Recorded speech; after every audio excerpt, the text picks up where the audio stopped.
G'day, punters, and welcome to the Footy Form Guide podcast. I'm, of course, your host, Walley, joined, as always, by my good mate, Harro. How are you, mate? Yeah, really good, mate. Excited about another week of footy. It's all getting to the sort of the pointy end now, and the big boys are sorting out from the little ones, and we're really looking forward to getting into it, mate. Good to hear, mate. We're going to get stuck straight in. We got some questions off social. We're going to look at all the games, of course. We're going to have a best bet as we always do.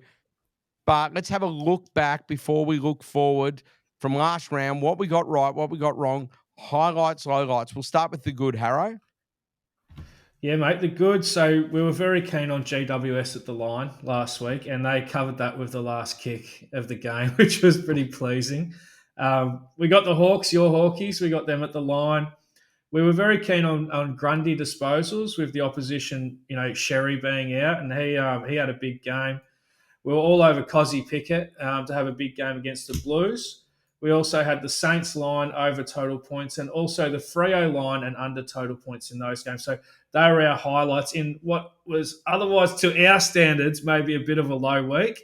But look, still plenty of highlights when you go through the whole thing, Yeah, we've had a lot of good weeks in a row. So this week wasn't the best. Let's talk about some of the things that went wrong. And I mean, from my perspective, I just looked over the weekend and I noticed that a lot of really reliable, good midfielders probably were under their lines. I mean, a couple had big games, don't get me wrong, but there was a lot that were under, and it just affected what we were doing in a lot of ways. So we might have got two right and then got one wrong.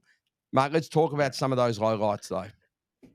Yeah, so probably wasn't a great weekend for your same game multis, which is what a lot of the punters are playing, because kind of in every game, there was a guy who most people would have seen as good value who went just a little bit under. So I can reel off a couple here. We had Tom Green on the Thursday night to get 31. He got 30. Adam Chera we liked for the Blues. We needed him to get 24, I think. He got like 20. Andy Brayshaw, we needed him, to get that 27.5. He got tagged by Ned Long, ended up with low 20s. Neil, he missed his line by one, and Goulden as well. He fell a few short. So there were sort of like 5-6 guys there that we were keen on that all just fell, one or two short of their line. But aside from that, if we just look at what we put up on the team bets, which is our sort of staple, we had the D's as our best bet. I tell you what, we just can't catch the D's this year, can we? Every time we have a go at them, they just don't show up for us for whatever reason. I know we had them against the Saints as well. They kicked 7 goals, 21 that day. Again, on the weekend against the Blues, they didn't put in their best performance. So we had a miss there. The West Coast against Richmond, we thought West Coast would probably get the job done against Richmond on their home deck, and they were woeful. We had a miss there. We also had a miss on the over total points in the North v Swans game, mate. So, look, if you look at it all, we've probably gone about 50-50 on the weekend, but those player bets probably hurt the punters with their same game multis. Yeah, absolutely. Absolutely, mate. Well, let's get stuck in to some questions off social. We'll go through a few of these. One of the ones I'll start with that because this was interesting. We looked at the weekend. Kurt's asked, hey, boys, love the pod. Do you think we're at the point of the season where players can get less disposal due to being a bit worn down? Examples, Hewitt, Baz, Brayshaw, Goulden, all going under disposal lines or just an off week for them. I mean, we were talking about Baz and we were saying that he's not really getting all those cheapies anymore. He's playing a slightly different role, and we've got to readjust there. But overall, do we see a little bit of fatigue, Harro, or do we just think they had off weeks? It's interesting, this Baz one, because he had a couple of weeks off. It wasn't really like he was listed as an injury. I'm not sure why he had those couple of weeks off. He came back last week and he went just below his line, and I kind of noticed it. And I wish, I shouldn't have backed him again the following week because he did look a bit different. And what it is, I feel like that they've had a chat with him and they've said, look, does it really benefit the team when you run around the back of a bloke and take a handball, then do a 1-2? I mean, it looks great for you on the stat sheet, but then, what's it really doing for the team? And all of a sudden, the last 2 weeks, he's done none of that. and he's gone a lot lower. So I feel like it's a little tactical thing there rather than a fatigue thing. I think it'll be good for the team and probably good for his footy as well if he just focuses on like not stat padding so much. So interesting one there. I definitely won't be backing him again this week based on his last 2 weeks sort of change. Few others. Look, I think players are likely to just do what they regularly do, regardless. So I don't think the fatigue factor is a big one. Like players do get rested now if they need that break. But it will be interesting to see as a guy like Hayden Young, who's going to come in fresh now. And, they played him as the sub, 28% game time, at 11 disposals. So he's going to be an interesting one to see what a fresh guy coming back into the side at round 20 can actually do, because that'll test that theory, so to speak. Yep, absolutely. Another one about the time of the season from Robbie. Now that we're getting closer to finals, does the need to win, the motivational factor, outweigh previous form? Example, GWS probably better form than the Swans at the moment, but Swans desperately need the win. Same for Brisbane v Gold Coast. I think all of these teams do need to win anyway. But I was always a massive one on you've got to win. It's everything. And then the amount of times you see it, like North Melbourne had nothing to gain apart from losing Harley Reid by winning, and then they go out and play their best game they did in 2 years. Freo just had to win at home against a team that everyone would have said were going nowhere near as good as they were in Port last year. Couldn't get the win, just made mistakes. I don't know how much of the motivational factor comes into all of that, but I just find it towards the end of the season, it can be really, really hard to pick where teams are at until you start to see, and I might be wrong here, Harro, where I start to see it is players being put out for the season, going to surgery and those things, and the kids starting to get played. And you go, okay, this team's put the cue in the rack. Now we can go against them. That's the way I look at it. Yeah, no, mate, that North Melbourne Gold Coast game, we're still scarred by that one. That was incredible, wasn't it? So if ever a team was going to tank or just not try to win 100%, I don't know. That was the game. It didn't happen. But like to Robbie's question, I feel like we've now got, and I'm going to speak to this a little bit later because I want to run a little bit of a season-ending train. I've picked out 22 games left this season where we've got a finals-based or finals aspirant type team fighting for top 8, top 4, whatnot, playing like a bottom 9 or so side. So we've got 22 of them left. I think all 22 will be won by the team playing finals trying to make finals.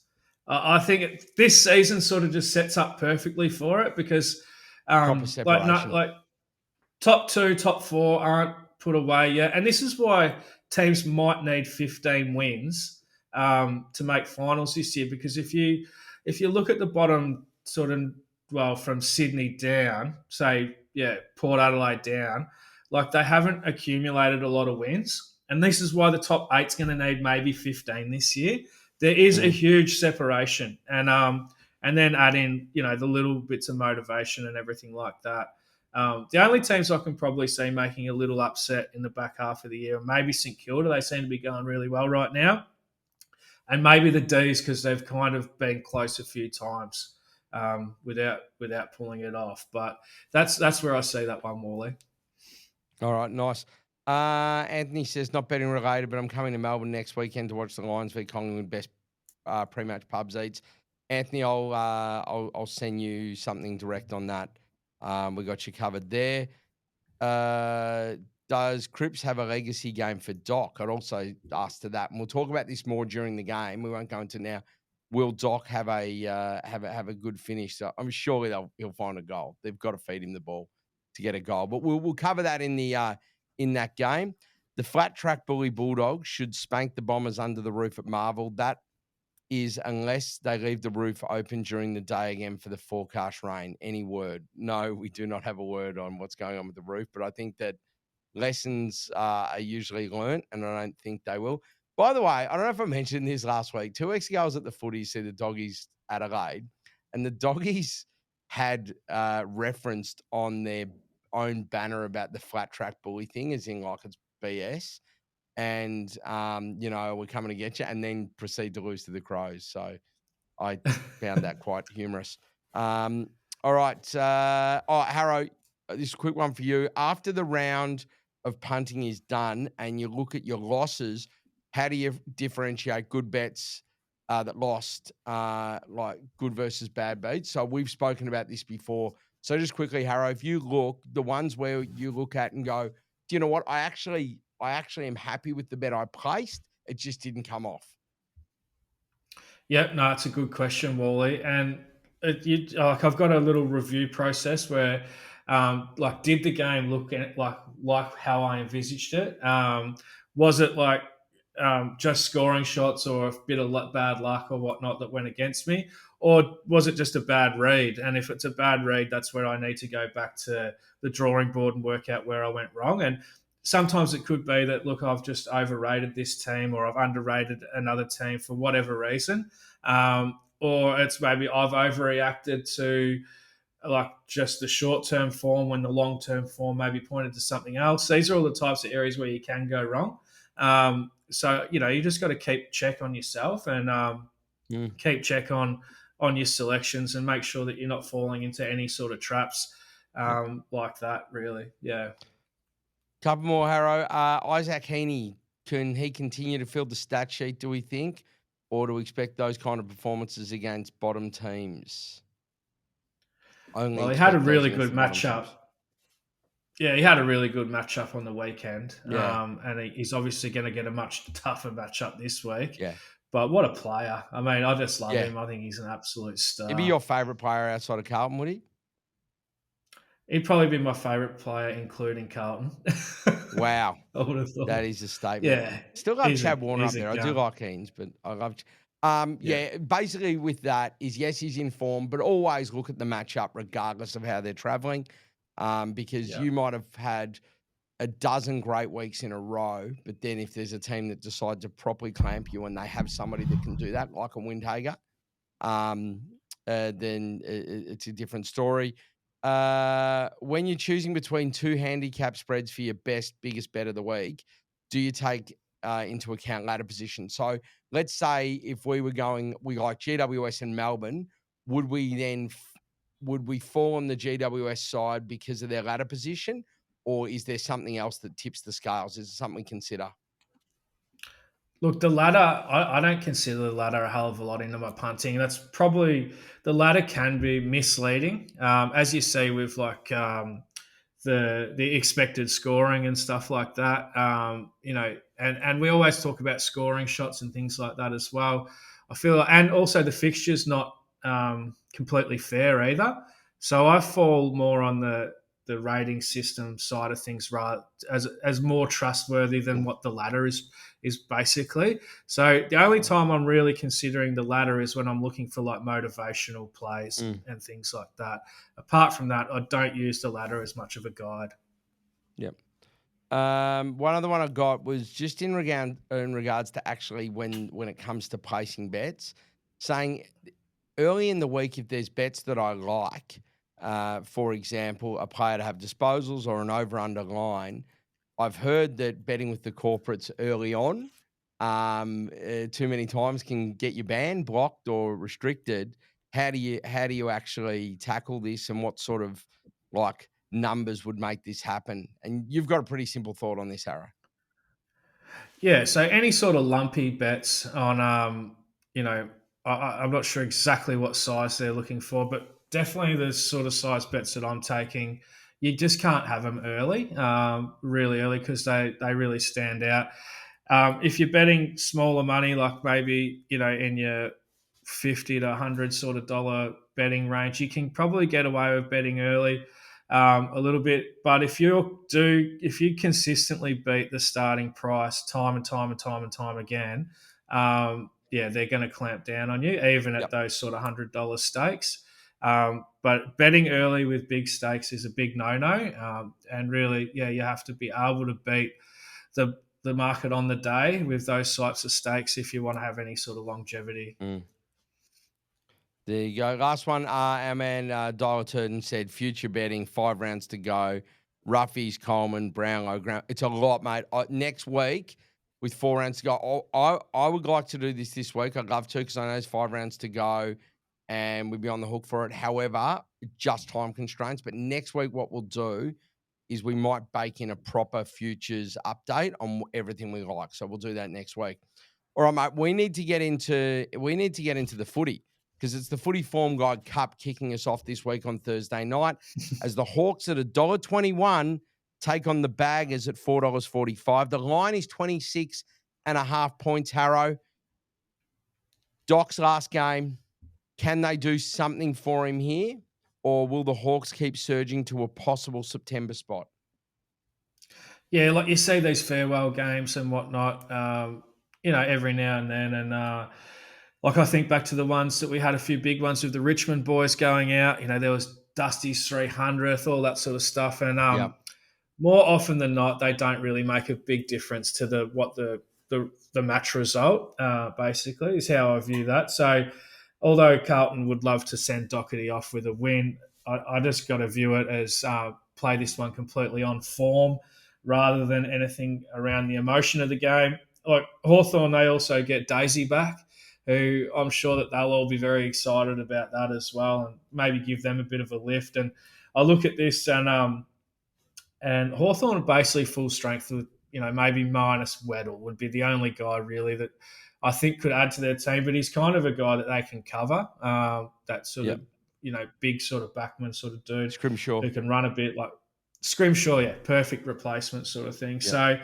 although the Blues fans would love to send Doc off, I don't see them sending him off with a win. So, and as I've said, like I'm really looking to side with these teams who are striving for finals for the back half. Like Hawthorn lose this, and I think it's curtains for Hawthorn actually.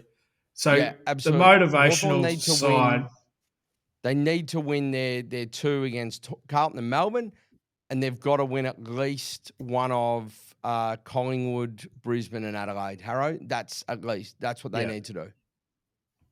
Anyway, continue. So with all of that in play, and I actually don't think the 26-point line is high enough. If you go back through, like Carlton were obviously a lot better last week against Melbourne, but when you go through their other recent results against sides in Hawthorn's type of bracket, they're getting covered easily on this 26.5 line. So, and you look at what Hawthorn did on the weekend, I think only the weather held Hawthorn back from smashing Port, or like 38 points or whatever is a pretty big margin in those conditions that they played in.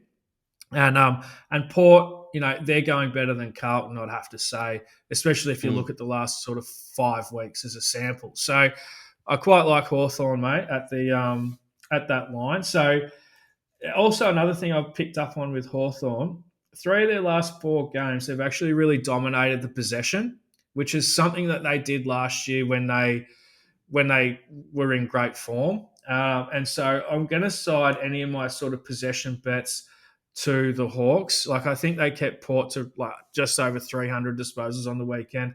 Also, Carlton, they only were able to get low 300s against Melbourne. So all my possession bets are going to be aimed towards the Hawks. And so I have picked out 1 or 2 here, which we can have a look at. And the first one's Sicily. So Sicily had that 4-week break. And his last 2 games, I feel like he's looked a lot better. He's had 21 and 21 against teams that concede low to his type of player. And now he gets the Blues last week either, Harro. Sorry to jump in there. Conditions didn't suit last week either. Yeah. For a tall, intercept marking player, Yeah, he's that backman who they want to get the ball in his hands. And you look at like Salem had 25, Bowie 26, and Rivers, he played behind the ball on the weekend and he had 27. Before that, Wilmot had 31, Zorko 28, Fletcher 22. And so you're looking at Sicily, I think his line's 18.5. And so I think there's a good area for him. And his overall form over his career, he's clearing that, way more often than not. If I'm thinking down that sort of track, then I'm also probably going to like an Impey. And his line's 20.5. He's over that 5 of his last 6, including 26 on the weekend. Another one which I've picked up on here, Wally, it's the wingers as well tend to go really well against the Blues. And I've got, what's his name actually? He plays on the wing. I've forgotten to write his name. Is it Massimo Morrison? and Carl Amon. Yeah. No, it's Morrison, I think I like here. Oh, Harry Morrison. Yeah. Harry Morrison, yeah. Sorry, I didn't write his name down. I've just got all his stats written down here. But so I actually struggled to find a market that I liked him on. And then I thought, well, the sports bet pick your own line. With these sports bet pick your own lines, they're quite good to have in singles, but they're not great if you're going to multiply them together. So, because you often get 2 times 2 is not spitting out at 4 when you're multiplying these things at Sportsbet. But if you just want to pick a line where you think he's good to get this, well, I've picked him out at 17 here. I think that was paying $1.85. So over 16.5, in other words. His last 3, he's gone 21, 18, 18, and now he gets probably the best matchup for his position, in the AFL right now. So quite keen on that as well, Wally. So there's a few there for the punters for their same game multi or just to have in singles. And because I still have a little bit of mug in me, Harro, I'll probably have a bet on Sam Doherty to kick a goal, if I'm being honest, because it's $2 anytime. It's the toss of a coin. They'll find him. I also don't think if he goes forward in the last quarter, Hawthorn's going to put a huge amount of time into him. The bloke is universally loved, like very few players in the competition.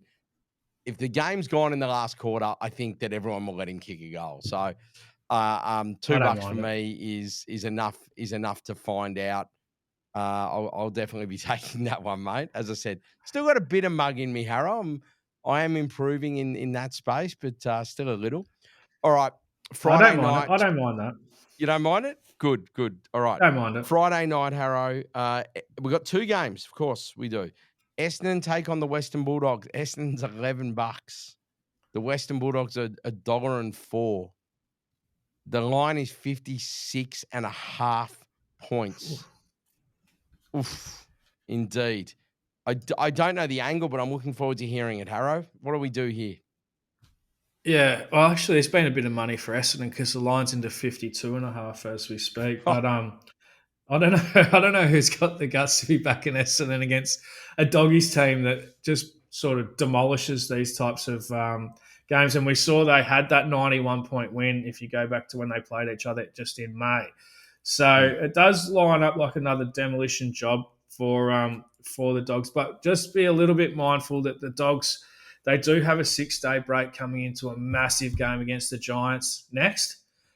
So they could ease up a little bit late. That's my probably only real word of caution for that. Look, where did I look for this one? And outside of backing the Dogs at the 52, which I don't mind, happy to have a little play there. It's the midfielders for the Doggies, and we know they can really rack it up in there. Last week we were on Richards to get 27. Now he got bang on 27, so we had a little bit of luck there. His line this week again is 26.5. If you look at his last 10 games, I think he's hit 25, 9 out of the 10, and most of them are also getting over the 27. And now he gets a great matchup. So very happy to be playing all of the Dogs mids, like also Libba. Like Libba's line's 25.5. He had 33 against the Dons last time. He averages 31 against the Dons in his last sort of 5 games against them. They all kind of look good at their line. Another one I found here, Wally, is a guy that not a lot of people maybe back or know much about, but it's Bramble. His line is 18.5. Last 4, you'd know him because he's an ex-Hawk, but his last 5 games, he's gone 23, 28, 20, 21, and 19. And I'm expecting the Dogs to have heaps of the footy. I think they had 460-something disposals last time against the Dons. It was the game where Bailey Dale had 49. So, I don't expect them to go low possessions-wise. And Bramble, with a line of just 18.5, I think that's quite generous, and we can have a play there as well. I do wonder whether the Dons will go, we can't, like whatever we do, we can't let Dale have it 49 possession game again, or a huge game. So I don't know who they've got there, but they could, I think, with a Guelphy or somebody, try and get Dale looked after a little bit. If that happens, it's only going to help Bramble. So, happy to have a play around that too, mate. Yeah, it sounds like there's a lot of places we can play as opposed to taking a high Dale line. All right, the second Friday night game is a cracker. This is the one I'll be watching, Harro. Giants take on the Swans. Swans have had a great recent record over the Giants. We know that. Giants are in great form at the moment. They're at home, which isn't always a good thing for them, as we know, Harro. They're $1.56. The Swannies are $2.44. Both need to keep winning for finals. The only difference is the Giants' fate is in their hands because they are in the 8. The Swans need to keep winning, and other things have got to get in the way. Giants might look at this. They're likely to have Hogan and Taylor come in. I can't think of two bigger ins that are available. We're talking about probably the second best key forward in the comp and the best key forward in the comp coming into your side that's already been winning without them. They get the Swans, and then the chef's kiss to this for them would be we could end Sydney's season. So I like the Giants here, but I could be wrong, Harro. No, I like the Giants. I thought they were horrendous against the Bombers, and they still won by 48 points.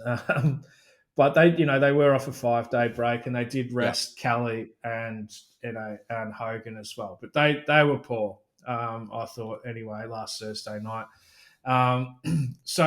But did kind of feel to me like that they're aiming up for the Swannies in a fortnight's time. Like they haven't put everything into that Dons game from my point of view anyway. And if you look at their form, everything around their form since they had their bye, it's really strong, like beating Brisbane away, beating the Dogs. So they've just been really good, I think, the Giants. And look, the Swans, they're going good, but I feel like it's the key position area of the ground where they're just going to get a little bit outmatched here. And not having McCartan, Amadi and McDonald, when you're coming up against a side with the key position strengths that the Giants have got, I feel like that is an area where the Giants will probably win this one. But this is a market I rarely ever play, Wally. I think it'll be a fairly close game, but it's the Giants 0-39. Rather than taking the Giants to win by 10 plus, when I look back over their last 10 games between these two sides, I think there's only one that was decided outside of this 39-point range. And I've got to lean to the Giants here. So I'd rather play them at the 0-39, paying $2.20 as well. So a little bit better than what you get when you play the line at $1.90. And I feel like that the Giants will get this done. I love their form, everything apart from last week. So I see that happening. The other few areas that I found in this one was, just be a little bit mindful of Whitfield. If you're looking for him as a guy to throw into a same-game multi or whatnot, his record against the Swans is really poor. I think a lot of the time he gets the James Jordan. I'm not sure if he'll get Jordan, but they've got a few guys who can do it now, the Swannies. So just be mindful of Whitfield. Don't just chuck him in for 25 or whatnot. I think in his whole career, I think he's been over 25 once against the Swannies. So they obviously really rate him, and they obviously put a lot of work into him all the time. One guy who I've been really impressed with this year and who has a really good matchup in this game is Justin McInerney. So the GWS Giants, they give up low disposals to backs, but what they do give up is high disposals to the guy who plays half forward for the opposition and often pushes up into the stoppages and whatnot. And that's exactly what McInerney does. And so you can get him to have 20 at $1.75, or you could just take his line at 20.5. And I think he's got to 20, I think, in each of his last 9 games apart from one. So he's really consistent, and he's got a good matchup here. So, have a look out for him. Very good, mate. Like the sound of that a lot, Harro. Looking forward to that game. That should be a cracking way to kick off the weekend. All right, we need to get through these. So, Gold Coast, Brisbane, another great game, and they get the 1:20 Saturday afternoon treatment. This is a bizarre round in terms of fixturing. I think 6 games overlap We've got 2 on a Friday night, 2 on a Sunday that are played at the same time, Harro. I don't know what's going on. All right, Gold Coast at $2.34. Brisbane's $1.61. Gold Coast had their stinker. They had a game. These games happen. We understand that. They had the stinker against Adelaide. They fought on well in it. But Brisbane are just doing their thing. They don't always look great, but they win games of footy. So, big brother takes on little brother in little brother's house. How do you see it, Harro? Well, this is going to be wet. I think they've got 7 to 20 mil forecast. So that normally makes it difficult, but these two did play each other in the wet in round 8. So you get a bit of a guide there. And I feel like the Lions are going better now than what they were back in round 8. And the Lions won that by, I think, 17 points. And they had the game done at 3/4 time. So, look, I've got to lean to the Lions here based on that. I also feel like they're really missing Took Miller. I feel like he's just a huge out. I know he's really highly rated around the comp, Took Miller, and Champion Data. I think they have him in their top 5 or whatnot players. So based on their sort of stuff that they do. So, I like the Lions here. Just with the weather around, they be a little bit cautious. And obviously the area that with the weather, you look at what happened last time, the inside mids against the Gold Coast is a great area to play anyway. Last time, they had like Ashcroft 34, McCluggage 30. We know McCluggage does really well in wet conditions. We've played him before. Dunkley 26, Neil 25. So you could end up with another, fill up through the midfield for Brisbane. Now, also Rioli is out. And how much are they going to miss him? I mean, he's such a good player. What I noticed with that, Walley, on the weekend was Rioli went out. Buterick, he went to his role. And Buterick had 6 possessions at halftime. He got 18 in the second half. If he cops that role again, he's $3.40 to have 20 or $10 to have 25. So obviously it's one that you want to keep your eye out for the teams. But when I saw that little switch in roles and then all of a sudden Buterick, who's been getting 10 or 12 possessions a game, pops up and has 20, has 16 and a half or 18 and a half actually. It sort of caught my eye. So keep your eye out for that. Otherwise, play the weather with the total points, whether it's hitting or missing. There'll be an angle there, but also, probably siding to the Lions, mate. Very good, Harro. Very good. Just Buterick. That's an interesting one, mate. We'll keep an eye on that one. Closer to the jump. And as always, I say it every week on X, footyfgpod. That's where the latest information goes. We'll know more about the weather. We'll know more about the teams because we don't know anything about it at the moment. They haven't been selected. We'll know all that information. We'll have SGMs that we like or players that we like, so keep an eye on that. We also share any other cool stuff that we're finding from the community out there and other great accounts that have found things that we haven't. All right. What else are you going to do at 4:15 on a Sunday after you play the Q Clash? Then, of course, play the Derby instead of giving it a primetime role. Harro, this is starting to do my head in. But at least we get to watch. At least we get to watch both, and we will get to watch the showdown, and it's not being impeded by a great game. All right, $1.03 for Freo seems about right. West Coast $12.50. They couldn't have been less impressive. I know that they're probably ramping up for this, but to lose like that to Richmond in your own house is extraordinary. The line is 50.5, which is even more extraordinary for a showdown. But I have no confidence that West Coast can even make this a match based on what I've seen recently.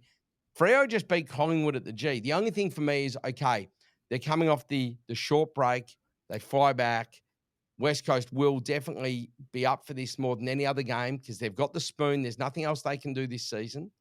They got the spoon. They got the number 1 pick. They may have just locked Harley Reid away for at least 2 years anyway.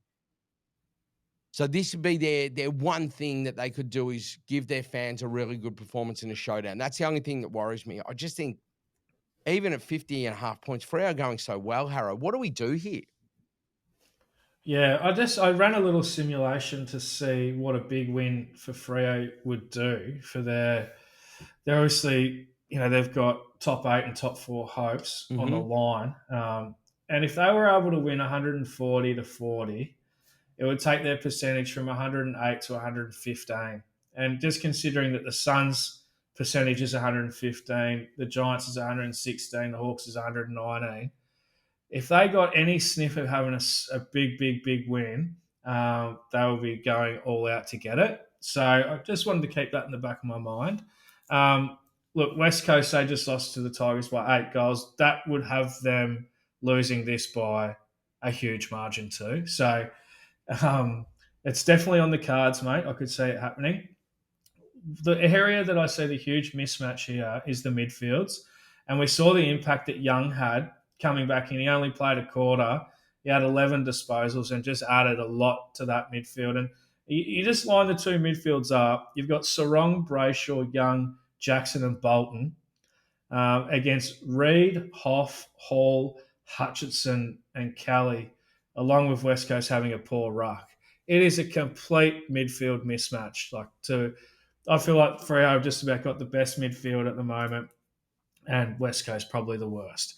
So huge mismatch there. And you look what Richmond mids did against them. Look, Hopper 33, Taranto 30, Ross 25, all way above their averages. Versus Port, Butters 38, Horn Francis 27, Wines 25. The Giants had Callaghan 37, Green 35, O'Halloran 27. You can just keep going. So, look, you get Brayshaw here, 28.5, coming off a tag. I like taking guys who are coming off a tag and going low, thinking that they're not going to get it the next week. 28.5 for Brayshaw, that's fine. Sarong, 30.5.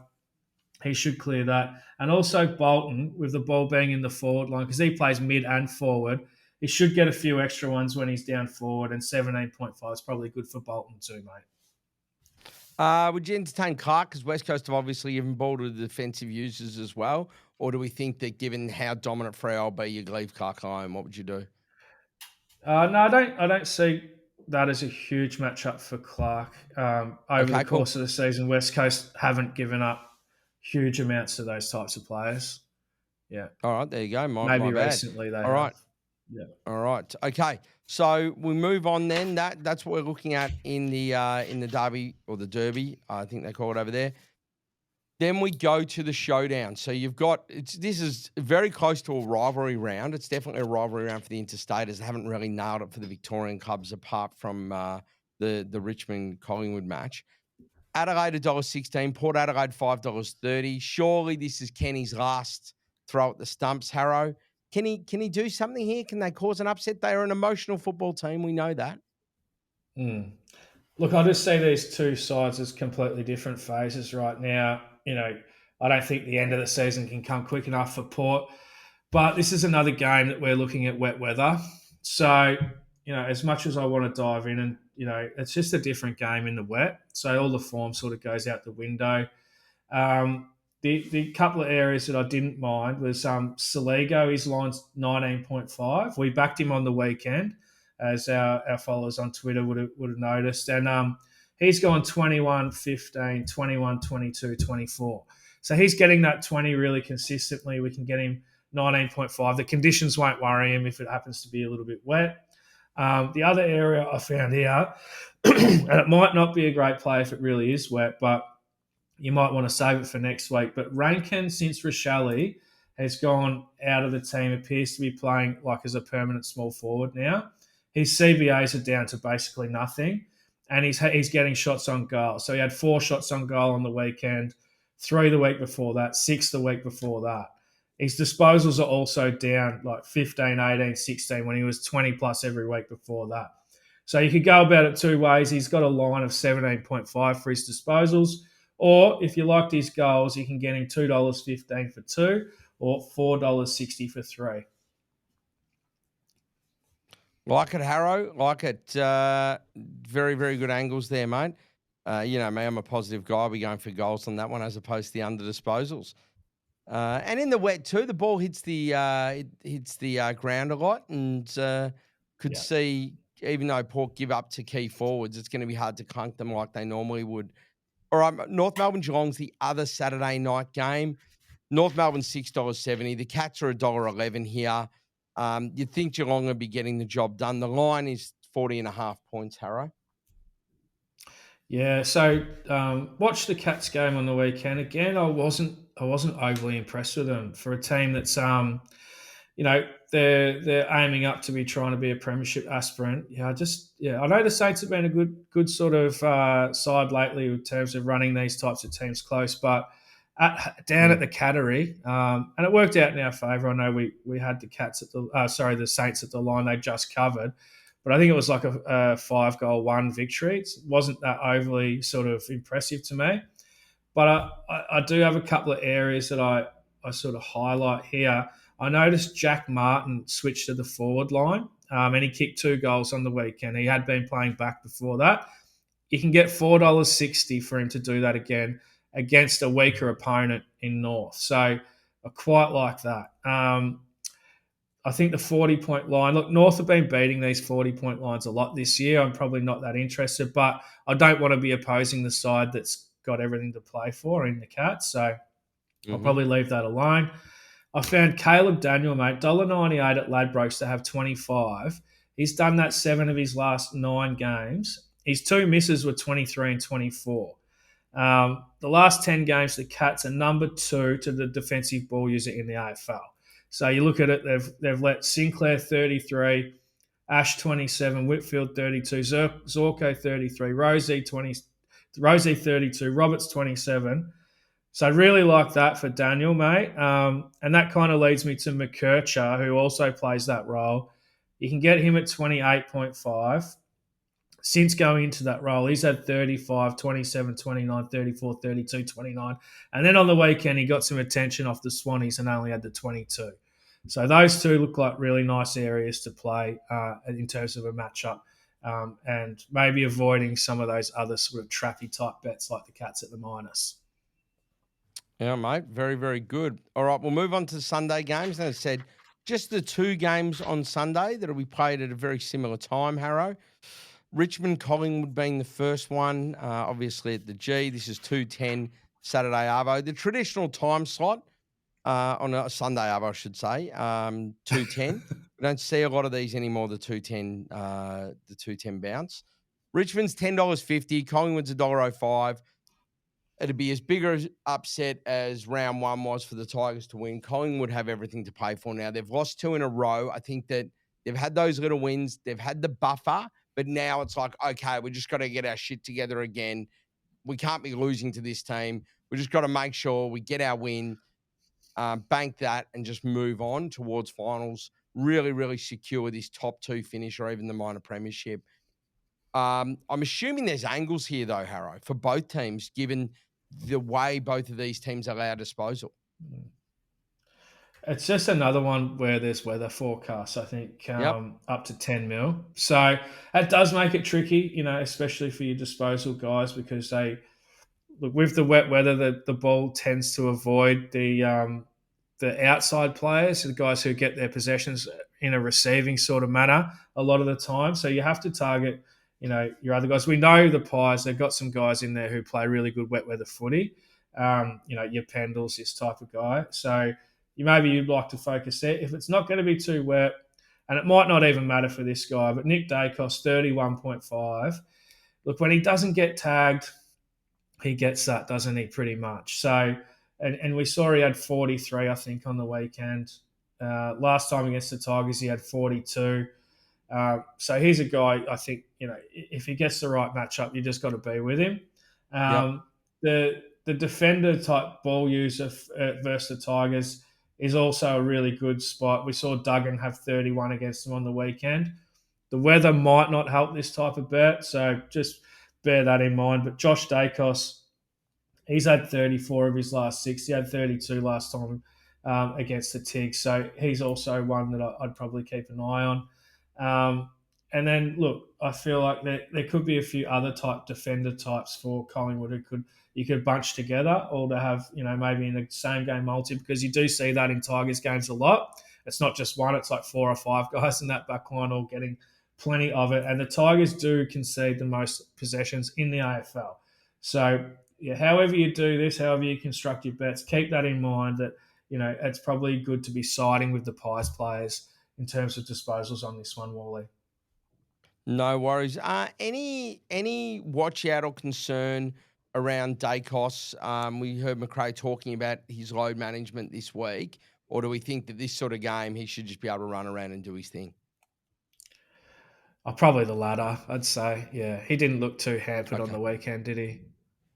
No. It's just more if they decide, hey, the queue's in the rack here, we might Yeah. just sub him. But it's not. They don't really do that with him, do they? No. All right, St Kilda v Melbourne is our last game of the round.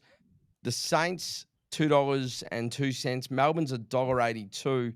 So it's almost a pick'em game. The line's 2.5, Harro. Who are you siding with? Yeah.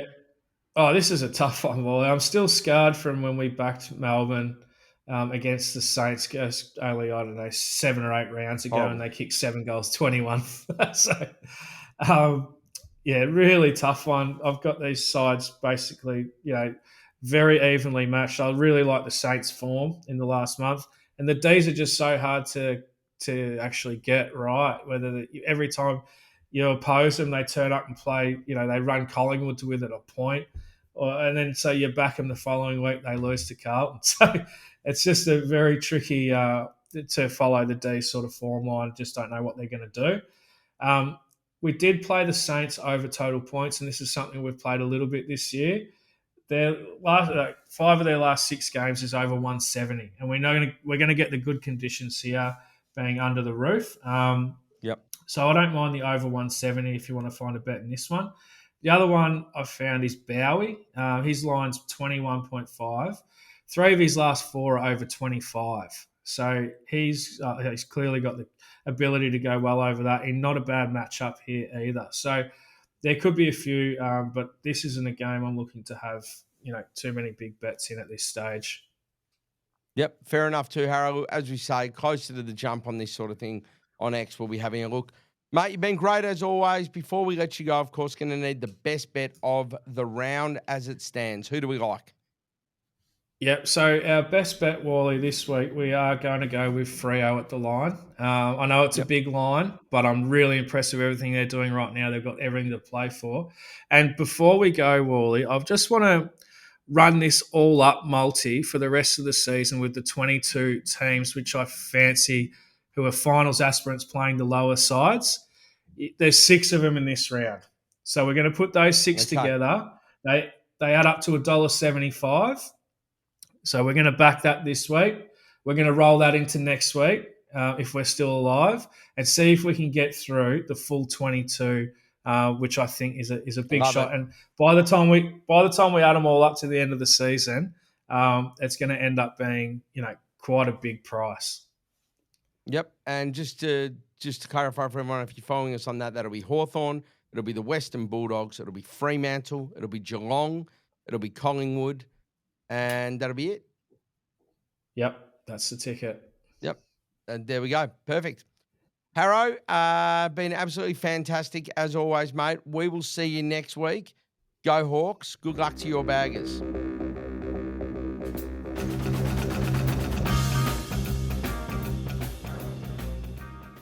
What are you really gambling with? For free and confidential support, call the number on the screen or visit the website.